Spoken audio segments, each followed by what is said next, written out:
Thank you for that very kind introduction. I have been meditating for a moment, at least, on how expertise in the British strategic bombing offensive might have qualified me to be an associate dean in CAS.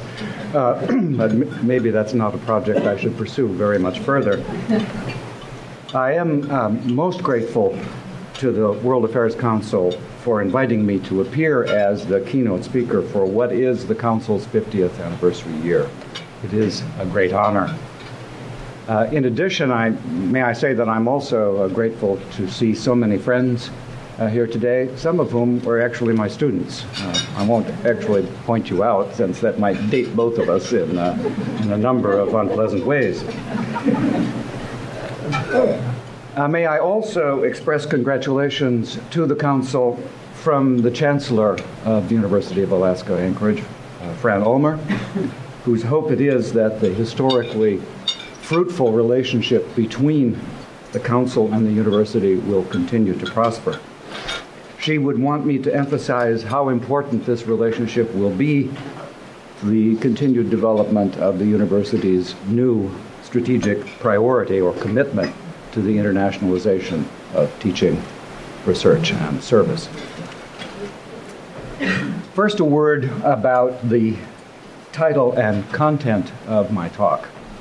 What I'd like to do in my prepared remarks is to focus on the big picture, on the broad themes that I discern in the history of American national strategy, and to defer the particular application of those themes to Alaska, to the Alaskan setting, to question time. I think that would be an effective way of managing both these tasks. And so I will sort of generally throw out to someone in the audience the task of asking that question sometime after I've concluded these prepared remarks.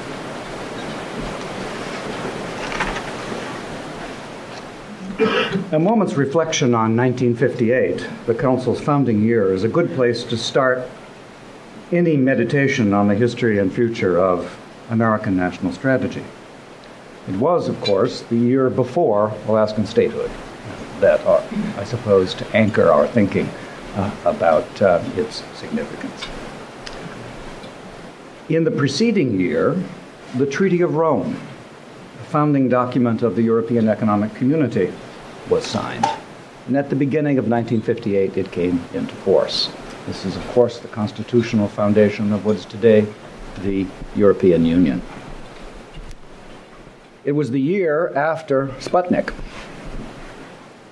the Soviet Union's successful launch of a satellite into Earth orbit, a signal of that state's scientific and military prowess.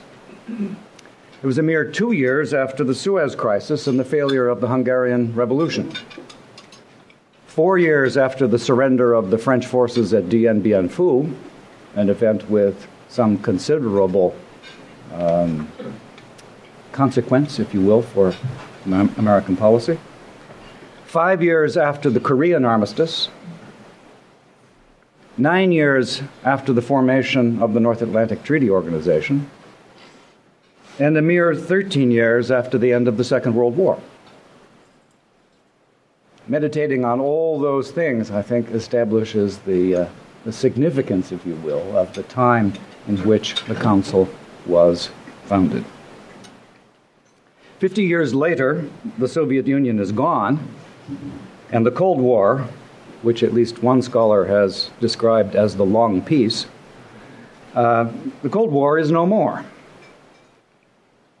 The 9/11 attacks, the retaliation or counteroffensive against the Taliban in Afghanistan in 2001, and the war of choice, the preventive war launched against Iraq in 2003, have pitchforked us into an altogether different world, into a situation, a strategic context in which the national government now describes as, quote unquote, the long war, which looks very much like becoming a semi-permanent feature of our national life for some time to come. And finally, in case anyone hasn't noticed, we are in an election year. And sometime after the first Tuesday in November this fall,